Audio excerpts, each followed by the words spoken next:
திருவாரூரில் ஆழித்தேர் வடக்கு வீதி வழியாக பக்தர்களின் வெள்ளத்தில் ஆடி அசைந்து வருகிறது. இது தொடர்பான கூடுதல் விவரங்களோடு இணைக்கிறார் செய்தியாளர் ராஜசேகர். விவரங்கள்.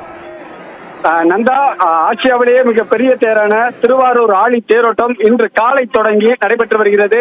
தற்பொழுது இந்த ஆழி தேரானது மேல வீதியிலிருந்து வடக்கு வீதி வழியாக திரும்பி செல்கிறது. இந்த ஆழி தேரினை லட்சக்கணக்கான பக்தர்கள் அந்த 4 வடத்தினையும் பிடித்து இழுத்து வருகிறார்கள். அந்த காட்சியை தான் நம்முடைய ஒளிப்பதிவாளர் ராமன் காண்பித்து வருகிறார். தற்பொழுது வடக்கு வீதி முனையில் அந்த தேரானது ஆழி தேரானது இருந்து வருகிறது. இன்று ஒரே நாளில் திருவாரூர் தியாகராஜர் கோயிலுக்கு சொந்தமான 5 தேரோட்டம் என்பது இன்று நடைபெறுகிறது.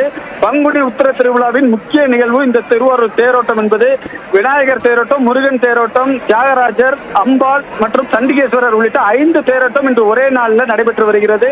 தற்பொழுது திருவாரூர் வடக்கு வீதியில லட்சக்கணக்கான பக்தர்கள் அந்த தேரினை வடம்பிடித்து இழுத்து வருகிறார்கள். அலங்கரிக்கப்பட்ட நிலையில 350 டன் எடை கொண்ட தேர், இந்த ஆசியாவிலே மிகப்பெரிய தேர் திருவாரூர் தேர்.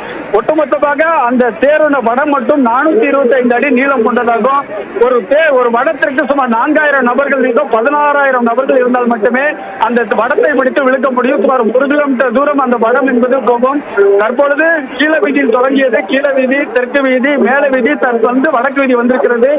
இன்று மாலை 7 மணி அளவில் நிலையடி வந்து சேரும் என்று எதிர்பார்க்கப்படுகிறது. திருவாரூர் மாவட்ட காவல்துறை சார்பில் 2000க்கும் மேற்பட்ட போலீசார் பாதுகாப்பு பணியில் ஈடுபட்டிருக்காங்க. 4 வீதிகளிலும் கண்காணிப்பு கேமராக்கள் பொருத்தப்பட்டிருக்கிறது. அந்த தேரினுடைய முன்பக்கத்தில் உள்ள அந்த 4 குதிரைகளும் தற்பொழுது வளைந்து போகும் பொழுது அது அசைந்தாடும் காட்சியை பார்ப்பதற்காக கண்கோடி வேண்டும் என்பார்கள். அந்த வகையில அந்த ஆழி தேரோட்டம் வந்து வெகு விமர்சையாக நடைபெற்று வருகிறது. ஒவ்வொரு அந்த 4 குதிரைகளும் 4 வேதங்களை குறிக்கும் வகையில் அமைக்கப்பட்டுள்ளதாகவும், அது மட்டும் இல்லாமல் 2 யாளிகளும் உள்ளன. அது மட்டும் இல்லாமல் இந்த தேர் எண்கோண வடிவத்தில், எங்கும் இல்லாத வகையில் எண்கோண வடிவத்தில் இந்த தேர் இருக்கும். கடந்த மாதம் 15ஆம் தேதி கொடியேற்றத்துடன் தொடங்கிய இந்த திருவிழாவானது தேரோட்டத்தின் முக்கிய நிகழ்வாக இன்று காலை முதல் தொடங்கி நடைபெற்று வருகிறது. ஏராளமான சிவனடியார்கள் மட்டுமில்லாமல் தமிழகத்தின் பல்வேறு மாவட்டங்கள், அதே போன்று அண்டை மாநிலங்கள், வெளிநாடுகளில் இருந்து ஏராளமான பக்தர்கள் திருவாரூரில் குவிந்த வண்ணம் இருக்கிறார்கள். ஒவ்வொரு வீட்டிலும் விழா கோலம் பூண்டிருக்கிறது.